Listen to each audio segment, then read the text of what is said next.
Hello दोस्तों, नमस्कार। स्वागत है आप सभी का अपने YouTube channel Avinash sir GS वाला में। दोस्तों, आज मैं आप लोगों को जीके जीएस का अगला पार्ट लेकर आया हूं, जो एसएससी जीडी के लिए बहुत ही महत्वपूर्ण है। तो आइए बिना देर के हुए हम लोग वीडियो की शुरुआत करते हैं। दोस्तों, सबसे पहला क्वेश्चन है, Tata iron and steel company TISCO TISCO, कभी कभी आपसे पेपर में टिस्को TISCO दे करके भी पूछ सकता है। इसका फुल फॉर्म क्या होगा? तो Tata iron and steel company.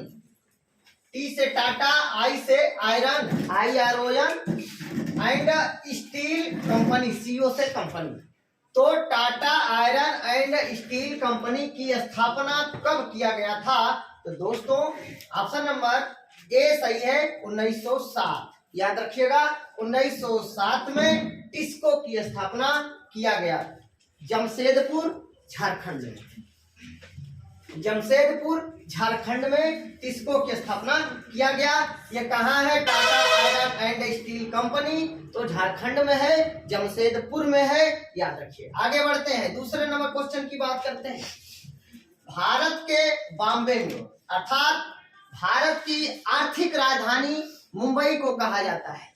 तो भारत के बॉम्बे में कताई मिल के रूप में पहली कॉटन मिल कब स्थापित की गई थी?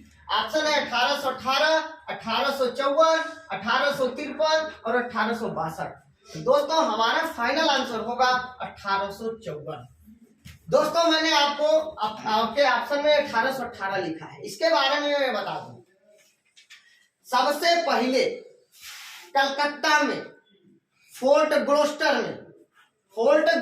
में 1818 में सूती मिल की स्थापना किया गया, जो असफल रहा, सफलता नहीं मिली। तो क्वेश्चन अगर कभी पूछ दिया जाए, भारत में पहली बार सूती मिल के स्थापना कब किया गया था जो सफल नहीं रहा? तो 1818 में कलकत्ता के फोर्ट गोल्डस्टर में। याद रखिएगा। तो ये हो गया 1818। दोस्तों, 1853 में पहली रेल चलाई गई थी। याद रखिएगा, 1853 में। और किसने चलाया था? डलहौजी ने चलाया था। और किसके किसके बीच चला था बताइए आप लोग? मुंबई से थाने के बीच चला था। याद रखिएगा, हम जो 4 ऑप्शन लिखे हैं, हम कोशिश करेंगे कि आपको चारों ऑप्शन के बारे में बताएं, ताकि एक प्रश्न में आपके 4 फैक्ट याद हो जाए। तो पहला मैंने बता दिया कि 1818 में कलकत्ता के फोर्ट ग्लोस्टर में पहली बार सूती मिल का स्थापना किया गया था, कपड़ा मिल का स्थापना किया गया था, जो सफल नहीं रहा। 1854 में बंबई में सूती मिल का स्थापना किया गया था, कावस डी डागर ने किया था। कावस डी डागर ने 1854 में बंबई में सूती मिल की स्थापना किया था। 1853 में पहली बार रेल चलाई गई थी, मुंबई से थाने के बीच चला था। और याद रखिएगा, किसने चलवाया था? डलहौजी ने चलवाया था। राज्य हड़प नीति डलहौजी का है। कुशासन का आरोप लगाकर अवध को 1856 में ब्रिटिश में मिलाया गया। याद रखिएगा, डलहौजी ने मिलाया था। कुशासन का आरोप लगाकर किसे ब्रिटिश भारत में मिलाया गया? तो अवध को मिलाया गया था। किसने मिलाया? डलहौजी ने मिलाया। कब? 1856 में। याद रखिएगा। चलिए, तो हम लोग 2-3 ऑप्शन पढ़ लिए। चौथा ऑप्शन की बात करते हैं, 1862। दोस्तों, 1861 अधिनियम के अंतर्गत 1861 हाई कोर्ट अधिनियम के अंतर्गत 1862 में 3 हाई कोर्ट का गठन किया गया। बंबई, मद्रास, कलकत्ता। BMC बंबई, मद्रास, कलकत्ता में 3 हाई कोर्ट का गठन किया गया था। याद रखिएगा, 1862 में। और इलाहाबाद हाई कोर्ट का गठन किया गया था 1866 में। याद रखिएगा। चलिए, तो आगे बढ़ते हैं। क्वेश्चन नंबर 3, निम्न में से कौन सा बांध कावेरी नदी पर नहीं है? प्रश्न में नहीं है। तो दोस्तों, मेटूर बांध है कल्लनाई बांध है और दोनों तमिलनाडु में।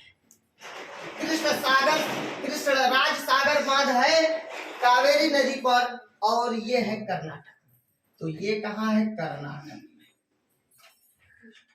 और ये दोनों है तमिलनाडु में, याद रखिए। तमिलनाडु में मेटूर बांध और कल्लनाई बांध कावेरी नदी पर है तमिलनाडु में। कृष्णराज सागर कर्नाटक में है कावेरी नदी पर। दोस्तों मैथन बांध झारखंड में है और किस नदी पर है इसके बारे में जान लेते हैं। दामोदर की सहायक नदी बराकर। दामोदर की सहायक नदी बराकर पर है, याद रखिएगा। तो दामोदर की सहायक नदी क्या है? बराकर है, याद रखिएगा। और मैथन बांध झारखंड में उसी नदी पर है। अगर ऑप्शन में बराकर दिया है तो ठीक है, नहीं दिया रहेगा तो दामोदर आपको दिया रहेगा। तो हमारा आंसर होगा दामोदर, याद रखिएगा। आगे बढ़ते हैं, चौथा number question. Salal hydro electric power station. Salal hydro electric power station कभी कभी दोस्तों आपसे सिर्फ यही कहेगा सलाल परियोजना किस नदी पर है। सलाल परियोजना किस नदी पर है या Salal hydro electric power station किस नदी पर है। तो याद रखिएगा ऑप्शन में मैंने दिया है भागीरथी, चेनाब, ताप्ती, महानदी। तो दोस्तों चेनाब नदी पर है और जम्मू एंड कश्मीर में है, याद रखिएगा। दूसरी बात, ऑप्शन में भागीरथी दे रखा हूं तो भागीरथी पर टिहरी बांध है उत्तराखंड में। उत्तराखंड में टिहरी बांध है, याद रखिएगा। दोस्तों ताप्ती दे दिया, ताप्ती के बारे में बता देते हैं। उकाई बांध है गुजरात में। उकाई बांध है गुजरात में, याद रखिएगा। महानदी दे दिया, भाखड़ा नांगल बांध उड़ीसा में। भाखड़ा नांगल। दोस्तों यहाँ पे आपने चारों ऑप्शन के बारे में पढ़ लिया। सलाल परियोजना चेनाब नदी पर, टिहरी बांध भागीरथी नदी पर, उकाई बांध ताप्ती नदी पर और भाखड़ा नांगल महानदी पर। दोस्तों गोरखपुर किस नदी के तट पर अवस्थित है? गोरखपुर किस नदी के तट पर अवस्थित है और उसका प्राचीन नाम क्या है? इसका आंसर आप लोग मुझे कमेंट बॉक्स में बताएंगे कि गोरखपुर किस नदी के तट पर है और उसका प्राचीन नाम क्या है। और दूसरा क्वेश्चन आप लोग मुझे कमेंट बॉक्स में बताएंगे उज्जैन किस नदी के तट पर अवस्थित है। उज्जैन किस नदी के तट पर अवस्थित है। और तीसरा प्रश्न आप लोग मुझे बताएंगे कि अयोध्या किस नदी के तट पर अवस्थित है। ये तीन प्रश्न आप लोग मुझे कमेंट बॉक्स में बताएंगे, नोट कर लीजिए। पहला क्वेश्चन आप लोग मुझे बताएंगे, पहला क्वेश्चन आप लोग बताएंगे कौन सा क्वेश्चन? गोरखपुर। पहला क्वेश्चन आप लोग बताएंगे गोरखपुर किस नदी के तट पर अवस्थित है और उसका प्राचीन नाम क्या है। और दूसरा क्वेश्चन आप लोग बताएंगे उज्जैन किस नदी के तट पर अवस्थित है।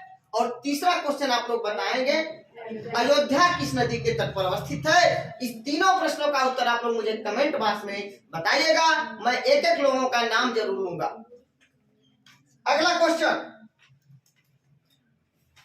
खाली जगह दिया है, यहाँ भरना है। को बीटी कल्चर के रूप में जाना जाता है। ऑप्शन नंबर ए सब्जियां, फूल एवं फल उगाने को। दोस्तों इसको तो कहते हैं, क्या कहते हैं? फ्लोरिकल्चर की ओलरीकल्चर। अब बताओ फ्लोरिकल्चर की ओलरीकल्चर। हम दो ऑप्शन दे रहे हैं दोस्तों। सब्जी, फल और फूल देगा तो फ्लोरिकल्चर। क्या होगा? फ्लोरिकल्चर। और केवल सब्जी देगा तो ओलरीकल्चर। बात को समझिएगा, गलती कभी मत करिएगा, जानबूझकर गलती मत करिएगा। अनजान में गलती हो जाए तो कोई बात नहीं, लेकिन अनजान में गलती होगा तो 1 नंबर जाएगा, 1 नंबर सही जाएगा और भैया आधा नंबर गलत उसका और जाएगा। पर सही है उसमें से भी जाएगा, तो ध्यान रखिएगा। सब्जी और फूल एवं फल आएगा तो फ्लोरिकल्चर, और केवल सब्जी आएगा तो ओलरीकल्चर। रेशम कीट आएगा तो सेरीकल्चर। रेशम कीट सेरीकल्चर। मछली पालन के लिए पीसी कल्चर। अब मधुमक्खी पालन के लिए एपी कल्चर, मधुमक्खी के लिए एपी कल्चर याद रखिएगा। और अंगूर की खेती के लिए बीटी कल्चर जो दिया गया है, अंगूर के लिए बीटी कल्चर। और दोस्तों कीटों के लिए एंटोमोलॉजी, एंटोमोलॉजी, एंटोमोलॉजी,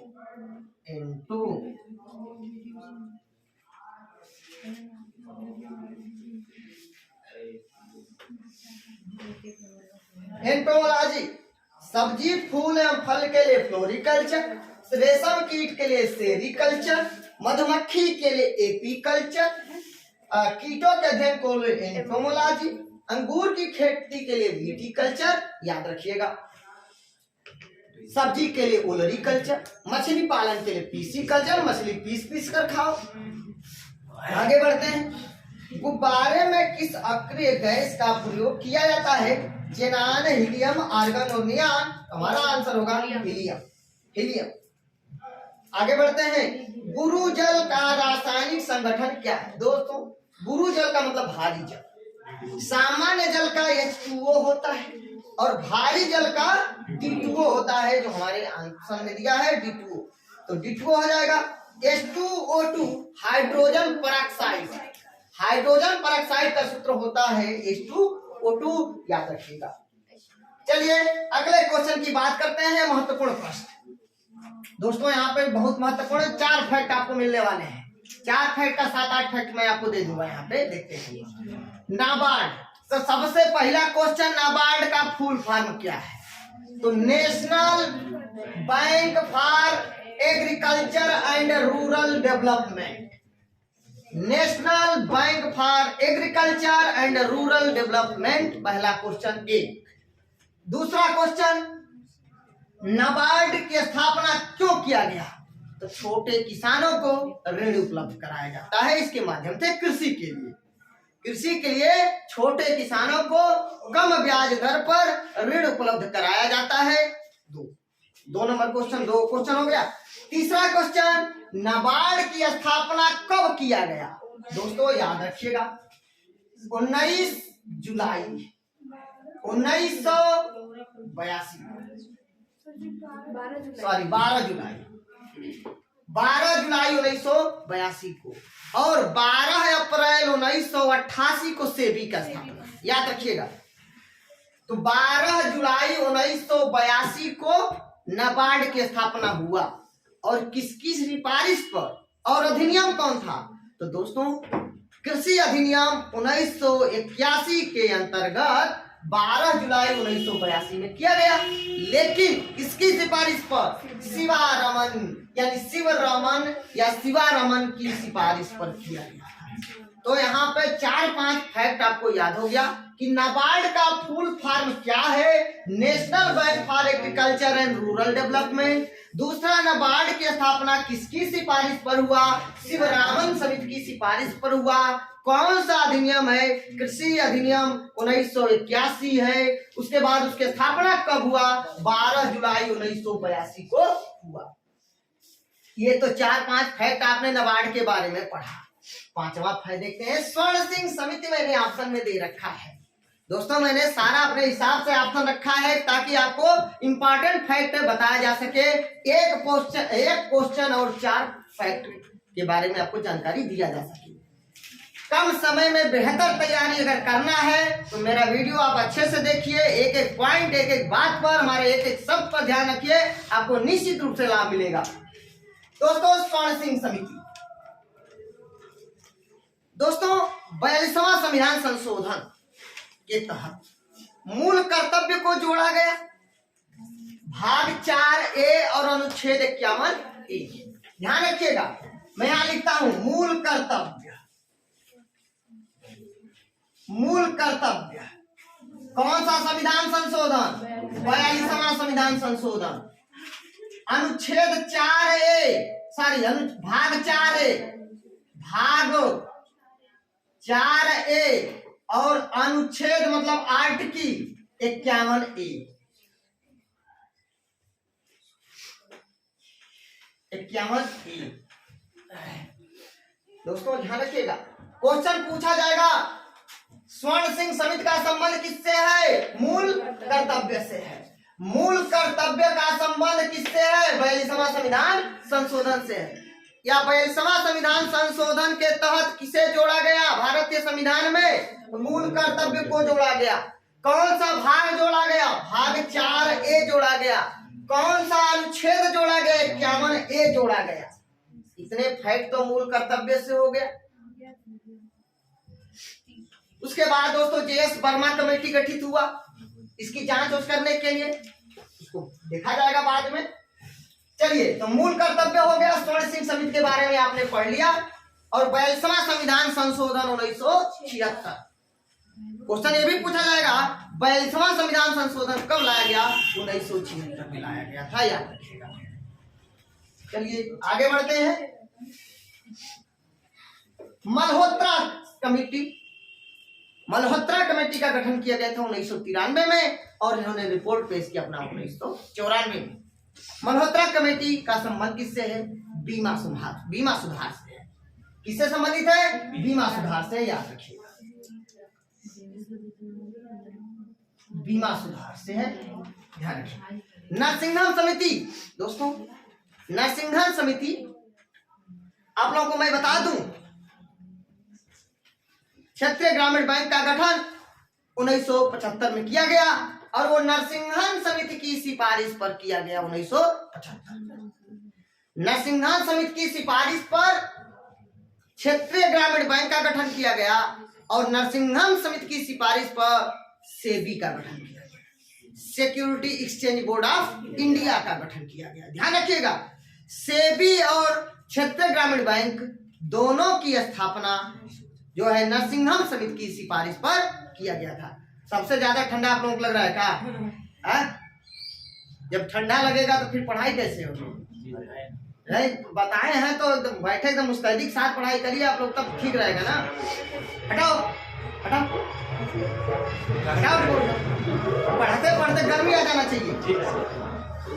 नहीं तो छड़ी देख रहा है ना, उठाएंगे अभी। चलिए, गर्मी आ जाएगी अभी। नरसिंघन समिति आपको बता दिया। नरसिंघन समिति, क्षेत्रीय ग्रामीण बैंक और क्षेत्रीय ग्रामीण बैंक के बाद सेबी की स्थापना हुआ था। ध्यान रखिएगा, सेबी की स्थापना 12 अप्रैल 1988 में कर दिया गया, लेकिन संसद द्वारा पारित किया गया 1992 के अधिनियम के अंतर्गत। याद रखिएगा, तो 12 अप्रैल 1988 को सेबी, 1975 में क्षेत्रीय ग्रामीण बैंक। एक प्रश्न और याद आ गया दिमाग में, कहां पर क्षेत्रीय ग्रामीण बैंक नहीं है? तो सिक्किम और गोवा में, सिक्किम और गोवा में क्षेत्रीय ग्रामीण बैंक नहीं है, याद रखिएगा। चलिए आगे बढ़ते हैं। दिल्ली को राष्ट्रीय राजधानी क्षेत्र का दर्जा प्रदान किया गया कि संविधान संशोधन के द्वारा। तो दोस्तों मैंने आपको 42वां संविधान संशोधन के बारे में आपको बता दिया। मूल कर्तव्य को जोड़ा गया। संविधान संशोधन के द्वारा समाजवादी, पंथ निरपेक्ष और अखंडता शब्द जोड़ा गया। याद रखिएगा, 42वें संविधान संशोधन के द्वारा ही पंथ निरपेक्ष मतलब धर्मनिरपेक्ष, समाजवाद, पंथ निरपेक्ष समाजवाद और अखंडता शब्द जोड़ा गया। अखंडता शब्द जोड़ा गया, याद रखिएगा, अखंडता। ये तीन बातें जोड़ी गई 42वें संविधान संशोधन 1976 के द्वारा। पंथ निरपेक्ष, समाजवाद और अखंडता शब्द जोड़ा गया। समाजवाद पहले कर देते हैं। समाजवाद, पंथ निरपेक्ष, समाजवाद, पंथ निरपेक्ष और अखंडता शब्द जोड़ा गया। ध्यान रखिएगा, 42वें संविधान संशोधन के द्वारा पंथ निरपेक्ष, समाजवाद, पंथ निरपेक्ष और अखंडता शब्द जोड़ा गया और मूल कर्तव्य को जोड़ा गया। 44वें संविधान संशोधन 1978 संपत्ति के अधिकार को कानूनी अधिकार दिया गया, यानी ध्यान रखिएगा, वैधानिक अधिकार प्रदान किया गया। कानूनी अधिकार किसको दिया गया? संपत्ति के अधिकार। किसको? संपत्ति के अधिकार।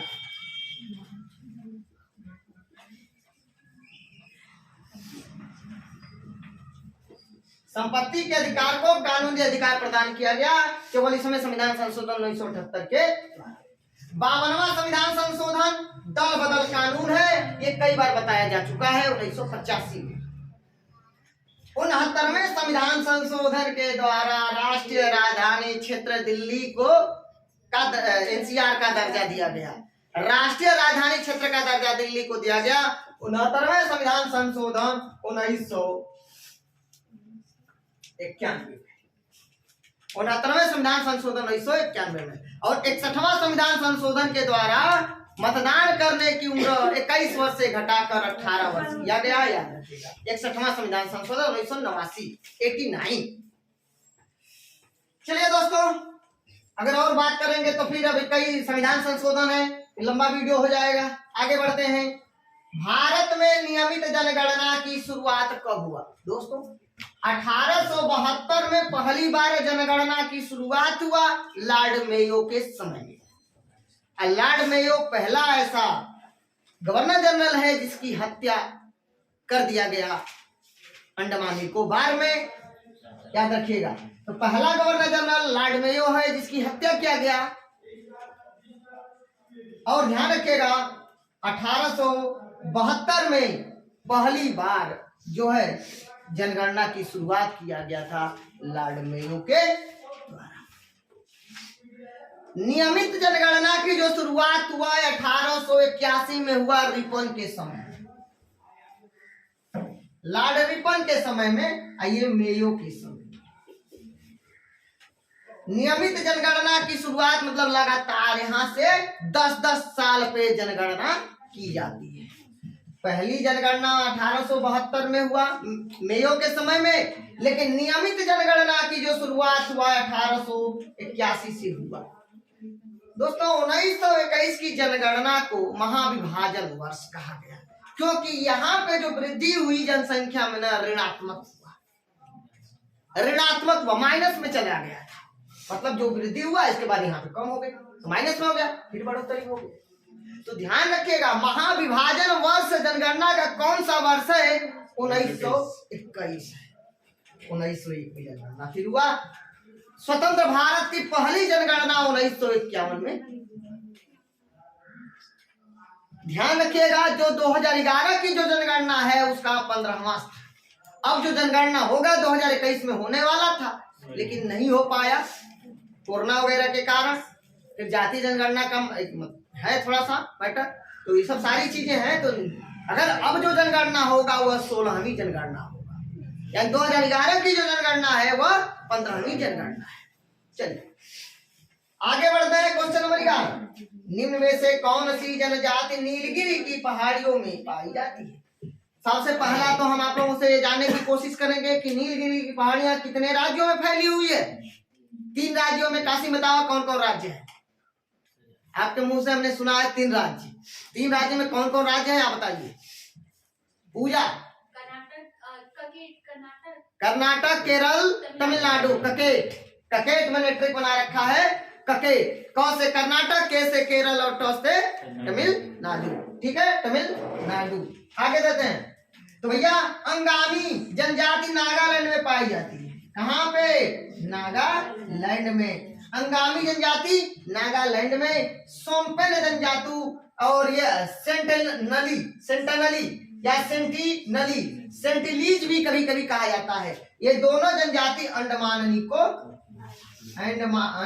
निकोबार में पाई जाती है। अंडमान निकोबार द्वीप समूह में पाई जाती है। ध्यान रखिएगा सोम्पेन, सेंटिनली और जारवा भी मैं लिख देता हूँ।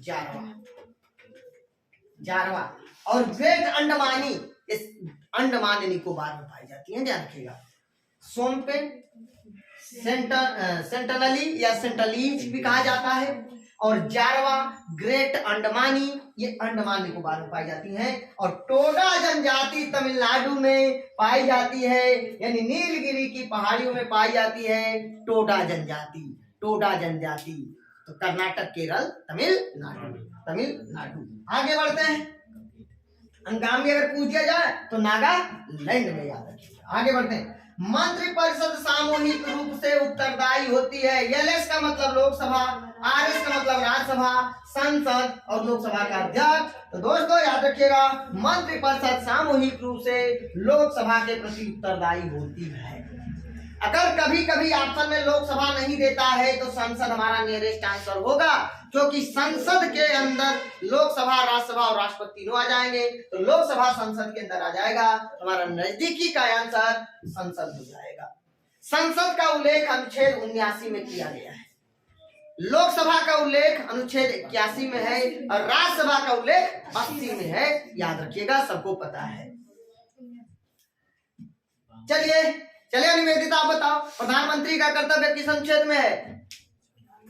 हाँ बोलो स्नेहा, प्रधानमंत्री का कर्तव्य किस अनुच्छेद में है? मिथिलेश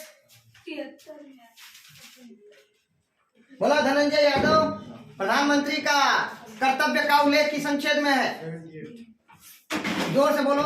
78 सही है पूजा, 78 यानी प्रधानमंत्री का कर्तव्य है अनुच्छेद 78 में। अनुच्छेद 78 में कहा गया है कि प्रधानमंत्री या उनके प्रशासन के द्वारा, उनके मंत्रिमंडल के द्वारा जो भी निर्णय लिया गया उसको राष्ट्रपति को बताना होगा, राष्ट्रपति को सूचित करना होगा। यह अनुच्छेद 78 में बताया गया है। बोलो अनीता। मंत्रिपरिषद यानी राष्ट्रपति को सहायता और सलाह के लिए एक मंत्रिपरिषद होगा, इसका उल्लेख किस अनुच्छेद में है? 79 बोला प्रशांत, बोलो रानी, बोलो 74 मनीषा, आप बताई हैं 74 यानी 74 में कहा गया है कि राष्ट्रपति को सलाह और सहायता के लिए एक मंत्री परिषद होगा। ठीक है, याद रखिएगा। हाँ, कोई 75 बोले हैं तो भाई साहब 75 में जो है प्रधानमंत्री की नियुक्ति की जाती है और उनके मंत्रियों की नियुक्ति प्रधानमंत्री की सलाह पर राष्ट्रपति के द्वारा किया जाता है। यह 75 के अनुसार याद रख लीजिएगा। चलिए लोकसभा का अध्यक्ष, लोकसभा के प्रथम स्पीकर जीवी मावलंकर, वर्तमान में ओम बिड़ला है, याद रखिएगा। अगला क्वेश्चन, निम्न में से असत्य का चयन करें। सिपकीला दर्रा हिमाचल प्रदेश में बिल्कुल सही है, तूजू दर्रा मणिपुर में बिल्कुल सही है, बुमला दर्रा अरुणाचल प्रदेश में, लेकिन सेला दर्रा उत्तराखंड में नहीं होगा, सेला दर्रा अरुणाचल प्रदेश में है। अरुण बाबू से 5 दिया लिया, अरुण बाबू से 5 दिया लिया, अरुण से अरुणाचल प्रदेश, से सेला दर्रा, से सेला दर्रा, और ये अरुणाचल प्रदेश की जगह पे, उत्तराखंड की जगह पे अरुणाचल प्रदेश हो जाएगा, अरुणाचल प्रदेश हो जाएगा। ठीक है, याद रखिएगा। रोहित बड़ा सिप देखने हिमाचल गया, रोहित बड़ा सिप देखने हिमाचल गया, रोहित से रोहतांग दर्रा, बड़ा से बड़ा लाचा दर्रा, सिप से सिपकीला दर्रा, दे से देवता दर्रा, ये जो है हिमाचल प्रदेश हो जाएगा। अरुण बाबू से 5 दिया लिया तो अरुण से अरुणाचल प्रदेश, बा से बमडीला दर्रा, अबू से बुमला दर्रा, 5 पांग 60 दर्रा, दी से दीपू दर्रा, या से याज्ञाप दर्रा। तो इस तरह से आपका हो जाएगा अरुणाचल प्रदेश का। बुमला दर्रा आपने बता दिया, बाबू बा से बोमडियाल और बी से बुमला हो जाएगा दर्रा अरुणाचल प्रदेश में। अरुण बाबू से 5 दिया लिया। तूजू दर्रा तू मड़ी तो तूजू से मणिपुर हो जाएगा। इस तरह से मैंने इसका वीडियो बना रखा है, आप लोग जाकर के देख लीजिएगा। चलिए आगे बढ़ते हैं। निम्न में से असत्य का चयन करें, निम्न में से असत्य का चयन करें। यूपीएससी अनुच्छेद 312, दोस्तों यूपीएससी का उल्लेख अनुच्छेद 315 में है। UPSC union public service commission संघ लोक सेवा आयोग का उल्लेख अनुच्छेद 315 में है। 312 में अखिल भारतीय सेवाओं का उल्लेख किया गया है। अखिल भारतीय 3 सेवाएं हैं, आईएएस, आईपीएस और आईएफएस, 3 सेवाएं हैं। तीनों का यानी अखिल भारतीय जो है कि मतलब यूनियन पब्लिक सर्विस कमीशन का 315 में अखिल भारतीय सेवाओं का गठन किया जाएगा अनुच्छेद 312 के अंतर्गत। ठीक है, राज्यसभा को विशेष पावर है कानून बनाने का अनुच्छेद 249। राष्ट्रीय हित में, अगर राष्ट्रीय हित में कानून बनाने की बात आएगी तो राज्यसभा को विशेष पावर है अनुच्छेद 249। और अंतर्राष्ट्रीय मुद्दे पर अगर कानून बनाना है तो राज्यसभा को विशेष पावर है अनुच्छेद 253 के अंतर्गत। तो अगर क्वेश्चन पूछ दिया जाए अंतर्राष्ट्रीय मुद्दे पर कानून बनाने के लिए राज्यसभा को विशेष पावर किस अनुच्छेद के अंतर्गत दिया गया है, तो 253 के अंतर्गत। और राष्ट्रीय हित में कानून बनाने का अधिकार राज्यसभा को दिया गया है 249 के अंतर्गत। अखिल भारतीय सेवाओं का गठन अनुच्छेद 312 के अंतर्गत। लेकिन संघ लोक सेवा आयोग और राज्य लोक सेवा आयोग दोनों का उल्लेख अनुच्छेद 315 में किया गया है। संघ लोक सेवा आयोग यूपीएससी के अध्यक्ष मनोज सोनी है, मनोज सोनी है, याद रखिएगा। चलिए, वित्त आयोग अनुच्छेद 280 15वें वित्त आयोग का गठन किया गया है, याद रखिएगा। कौन सा आयोग चल रहा है? 15वां वित्त आयोग। और 15वें वित्त आयोग के अध्यक्ष कौन है? एनके सिंह, नटवर कुमार सिंह, याद रखिएगा। राष्ट्रीय आपातकाल अनुच्छेद 352 के अंतर्गत लगाया जाता है। पूरे देश या देश के किसी भी हिस्से में जो है युद्ध, बाह्य आक्रमण या आंतरिक एक तरह से विद्रोह की भावना अगर जो आशंका लगे तो वहां पे राष्ट्रीय आपातकाल लागू किया जा सकता है। अब तक हमारे देश में 3 बार राष्ट्रीय आपात घोषित किया गया है, अर्थात 352 का प्रयोग 3 बार किया गया है। 1961 में भारत और चीन के युद्ध के समय हमारे देश के प्रधानमंत्री पंडित जवाहरलाल नेहरू थे और राष्ट्रपति डॉक्टर सर्वपल्ली राधाकृष्णन थे। 1962 में भारत और चीन का जब युद्ध हुआ था उस समय जो है पहली बार 352 का प्रयोग किया गया था। दूसरी बार 1971 में भारत और बांग्लादेश यानी बांग्लादेश से जब युद्ध हुआ तब उस समय 1971 में 352 का प्रयोग किया। उस समय प्रधानमंत्री इंदिरा गांधी और राष्ट्रपति बीबी गिरी थी। तीसरा बार 1975 में आंतरिक अशांति के आधार पर आपातकाल लगा था, 352 का प्रयोग हुआ था। तब भी प्रधानमंत्री इंदिरा गांधी और राष्ट्रपति फखरुद्दीन अली अहमद थे।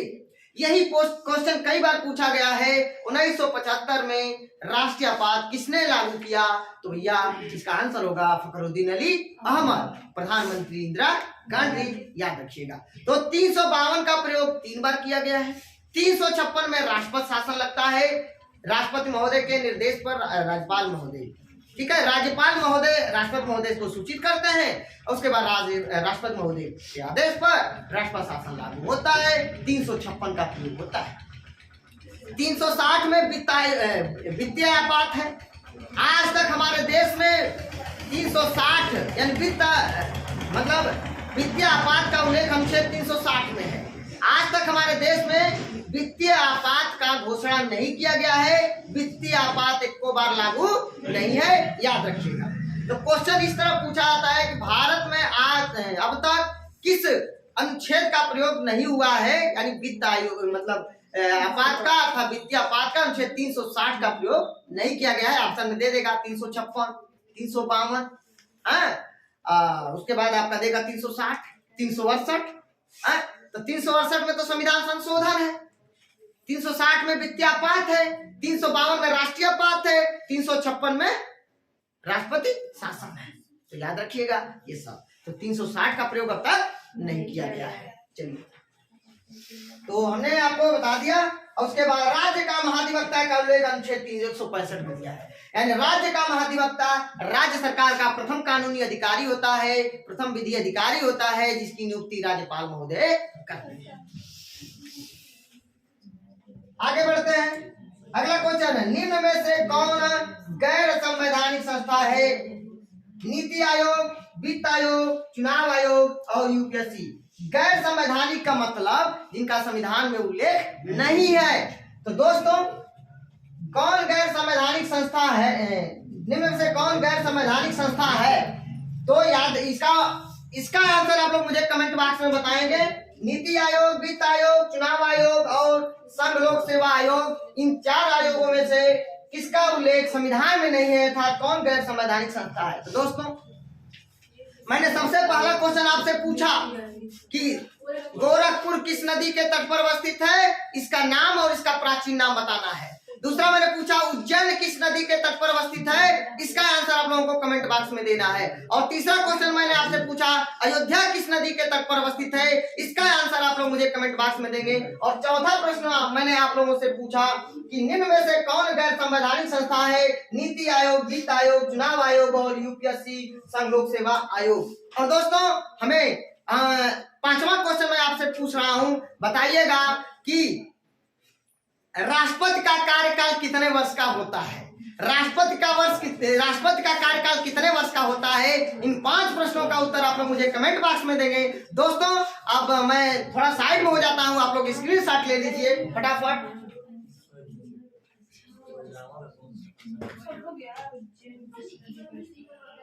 दोस्तों यहाँ पे 14 में क्वेश्चन है निम्न में से असत्य का चयन करें, तो ये ऑप्शन नंबर ए है। यूपीएससी का उल्लेख 315 में है, लेकिन यहाँ पे 312 लिखा गया है। 312 में अखिल भारतीय सेवा का उल्लेख किया गया है। क्लियर? और किसी का कोई डाउट हो तो बोलो फटाफट। 1901 में जनगणना हुआ था इसको, हाँ 1872 में पहली बार जनगणना किया गया लॉर्ड मेयो के समय में। लेकिन नियमित जनगणना कि मतलब प्रत्येक 10-10 साल पर जनगणना जो किए जाने की बात शुरुआत किया गया, उसका पहली बार नियमित जनगणना रिपन के समय हुआ 1881 में हुआ। उसके बाद फिर 1891 में हुआ, फिर 1901 में हुआ, फिर 1911 में हुआ, फिर 1921 में हुआ, 1931 में हुआ, ठीक 1941 में हुआ, 1951 में हुआ, इस तरह से शुरू हुआ। स्वतंत्र भारत की पहली जनगणना 1951 में हुआ। ठीक है, कोई डाउट हो तो बोलो।